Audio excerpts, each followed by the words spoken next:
Hey everybody, thanks so much for watching the Arkansas Gun Guy. Today, another in the series I lovingly call gun video comparisons that no one on the internet's looking for, and that's why I'm not a YouTube superstar or a gazillionaire, as I look at CZ's P09 and compare and contrast that versus H&K's P30L. The reason I'm doing this video is because I was thinking about the next video I wanted to make, and I wanted to highlight this P09 because it's a gun that it's a great gun that I own that I just don't shoot very often. And then in the safe, not too far away from it, is the P30, which is another full-size duty gun, polymer frame, double action, single action, that I do shoot all the time. So I thought, why not just take a look at them side by side and talk about the differences and similarities. As always, thank you for stopping by, first of all. Really appreciate you stopping by. Please consider liking and subscribing as I'm trying to grow my channel, and it's a very slow process. But most importantly, I would love to hear your thoughts on the P09 versus the P30, what you like or dislike about either or both of them. So I'll tell you my limited knowledge about them, and hope you enjoy the presentation. But the P09 is a descendant of one of the original Wonder 9s, that being the CZ 75. Now, CZ 75 is famous for being a metal frame gun with inverted rails, super accurate to shoot. About 40 years later, the P09 came out, I think in 2013, and it also utilizes the inverted rail system we'll take a closer look at in a second. But it switched to polymer frame, so a lighter weight. So an evolution of, it's not exact clone of, but an evolution of the legendary CZ75. So prestigious heritage on the CZ.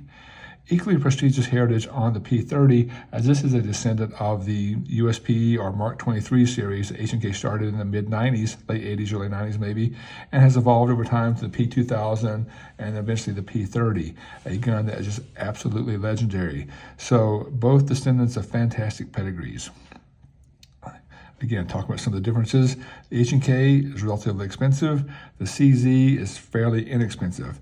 I got this gun on the cheap, like a crazy sale price last year, and now I know why, because the CZ P09 was actually discontinued or replaced with the P09 Nocturne, which is an optics-ready version of the exact same pistol. I think there's some different stippling on the grip here, but they are optics-ready. That's one big difference of a recent change in the P09, and one reason I probably got this guy on sale for such a great price. So price-wise, the CZ P09 absolutely wins because it's quite a bit cheaper than the H&K. Quality-wise, reliability-wise, H&K is legendary. I mean, you hear nothing but fantastic things about them. I hear equally fantastic things about CZs. I do have a ton of rounds through my CZ P07, the compact version of this. So I have no reason to doubt that they are really great guns. I also have a CZ 75 compact with tons of rounds through it. So I believe they are super reliable. Very interesting that the CZ P09 came with snap caps, as they encourage you not to dry fire this gun very much. I think there's some fragility in the firing pin or firing pin spring, where the P30, I think you can just dry fire the heck out of it. I went to an armor's course at H&K, and that was the guys they have there. They said just practice the trigger, practice, and not to worry about dry firing. I usually keep a laser cartridge in there as I'm practicing for what that's worth. So again, both, maybe it's a tie on reliability. As far as shootability, the P30 is the first gun I bought, and I always said I didn't shoot it very well. Could be because I was a new shooter, and over time, as I've gotten better with all guns, I have definitely gotten better with the P30. It is more accurate than I am. But the P09, like all the CZ75 platforms, the minute I picked it up, I was super accurate with it. I'm not sure if it's the grip angle, the trigger, the way the gun feels, but definitely I shoot the CZ P09 better than the H&K P30. Talked about price, talked about shootability. Another thing is, while they're very similar in size, a little bit longer beaver tail here, slightly longer sight radius on the front post here for the P09 CZ. One big difference is capacity.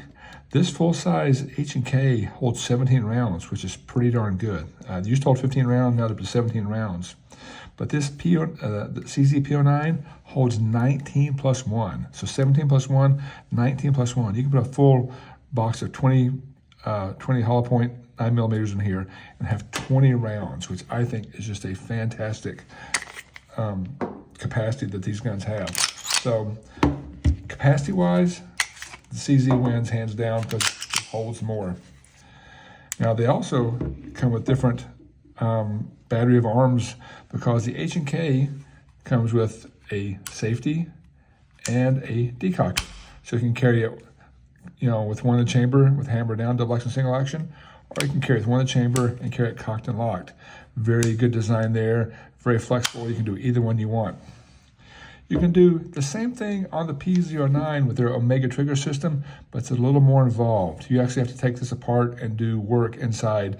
It comes with a decocker installed, and it also comes with the parts to convert it to a safety only. You have to choose which one you want.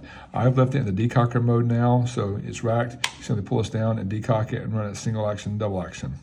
You can again install that as a safety. It is ambi on the decocker side, and the safety will be as well. Speaking of ambi, the H&K wins hands down on the ambi friendliness because the CZ does have left and right hand decockers, but the mag release is right hand only. H&K, on the other hand, has controls on both sides, decockers on the back. I'll call that ambi. And it also has mag releases on their awesome paddle mag release system on both sides. So it works for left-handers and for right-handers. So that is advantage to H&K for being fully ambidextrous. Now, one other thing to note up here is just the design. You can see the slide mass on the H&K here is pretty thick versus the slide mass on the H&K is a lot thinner, about half of the width of the H&K. And that's because the CZ has an inverted rail system. The H&K is pretty much like every other firearm where the slide rides on the outside of the rails. You can see here that the slide goes around the outside of the rails and rides in these grooves. Very smooth shooting gun, fantastic guns.